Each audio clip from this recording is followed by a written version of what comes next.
جب کوئی نئے مقام پر منتقل ہوتا ہے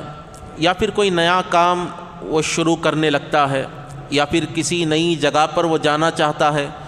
کسی اور ملک میں وہ جانا چاہتا ہے، تو سب سے پہلے وہ اس ملک کے قوانین کو سمجھنا چاہتا ہے، اس کے رولز کو، ریگولیشنز کو سمجھنا اس کے اوپر لازم ہو جاتا ہے، ورنہ اس کا جانا اس کے لیے نقصان دہ ہو سکتا ہے۔ اسی طریقے سے آپ دیکھیں کہ ایک نوجوان جب سن بلوغ پر پہنچتا ہے، جب اس کی نکاح کی عمر ہو جاتی ہے، وہ صاحب استطاعت ہوتا ہے نان و نقفہ دینے پر، تو شریعت نے اس کے اوپر نکاح کو واجب فرمایا۔ تو بہتر یہ ہے جس طرح ہم اپنی دنیاوی ضروریات کے لیے کسی ملک میں جا رہے ہیں، مثلا آپ UK جا رہے ہیں، آسٹریلیا جا رہے ہیں، آپ لنڈن جا رہے ہیں، آپ کہیں اور، آپ جرمنی جا رہے ہیں، تو اس سے پہلے، آپ جانے سے پہلے، ویزا لگنے سے ہی پہلے آپ وہاں کے رولز دیکھ لیتے ہیں کہ آپ اگر سگنل توڑیں گے تو آپ کو کتنا فائن بھرنا پڑے گا، اگر آپ جو ہے کچھ خطا کر دیں گے تو کتنا فائن بھرنا پڑے گا۔ اسی طریقے سے ایک مسلمان کے اوپر لازم ہے کہ جب وہ نکاح کر رہا ہو تو اسے جاننا چاہیے کہ نکاح کیا ہے،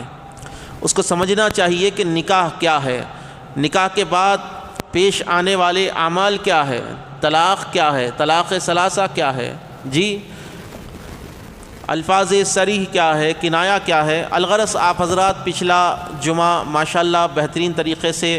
طلاق کے مسائل سمجھ چکے ہیں۔ انشاءاللہ تعالی اسی عنوان کو میں آگے بڑھا رہا ہوں۔ جو حضرات پچھلا جمعہ موجود تھے ماشاءاللہ ان حضرات کو طلاق کی 3 قسموں کے جو ہے سو نام بھی معلوم ہو چکے تھے، پھر بھی میں سری طور پر یعنی آپ کی خدمت میں پیش کرنا چاہتا ہوں۔ طلاق کی 3 قسمیں ہیں۔ کتنی قسمیں ہیں؟ یہ وہ علم ہے کہ جس کے نہیں ہونے کی وجہ سے آج ہمارے معاشرے پر انگلیاں اٹھائی جا رہی ہے، یہ وہ علم ہے، یہ وہ اعمال ہے جس کے نہیں ہونے کی وجہ سے کئی بچیاں آج شادی کے 10 مہینے میں یا 6 مہینے میں یا 1 مہینے میں اپنے آپ کو جو ہے اپنی زندگی کو ختم کر رہی ہے، سوسائڈ کر کئی زندگیاں ختم ہو رہی ہیں، خودکشیاں ہو رہی ہے، اور کئی گھروں میں عورتوں پر ظلم و ستم ہو رہے ہیں۔ وجہ یہی ہے کہ جس نے شادی کی ہے اس کو نہیں معلوم ہے کہ بیوی کے حقوق کیا ہے، جس نے نکاح کیا ہے اس کو نہیں معلوم ہے کہ الفاظ طلاق کیا ہے۔ تو آج سب سے بڑا اہم موضوع یہ ہے کہ نوجوانوں کے لیے، نوجوان نسل کے لیے کہ وہ طلاق کے مسائل کو سیکھیں، طلاق کے مسائل کو سیکھیں۔ نہ ہمارے پاس گھروں میں یہ تعلیم دی جاتی ہے، نہ ہمارے پاس جو ہے مساجد کے ذریعے یہ موضوع کو اٹھایا جاتا ہے۔ کیا ہی بہتر ہو کہ جس طرح ایک باپ اپنے بیٹے کو بہترین سے بہترین جو ہے پڑھائی پڑھا رہا ہے، بہترین یونیورسٹیز میں ڈال کر یہ امید پر کہ یہ آگے جا کر بڑا آدمی بنے گا، علم والا بنے گا، معاشرے میں اس کا ایک مقام ہوگا، اسی طریقے سے والدین کو چاہیے کہ جب بچے بالغ ہو جائے تو ان کو جو ہے طلاق کے، نکاح کے مسائل سے آگاہ کیا جائے۔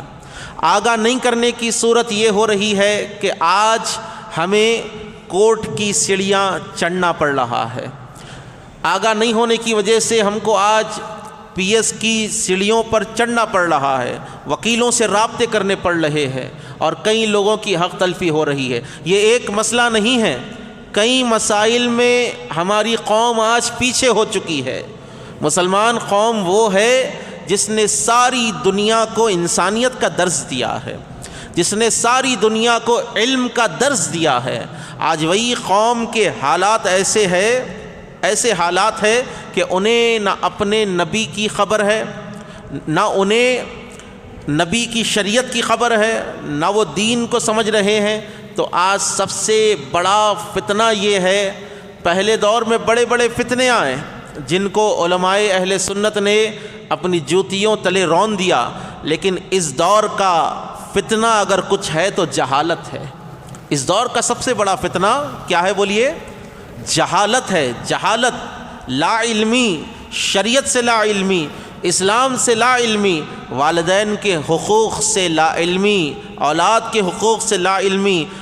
بھائی بہنوں کے حقوق سے لا علمی ہے، آج معاشرے کے حقوق سے لا علمی ہے، بلکہ آج انسان اپنے خود کے ذاتی حقوق بھی نہیں سمجھ سکتا۔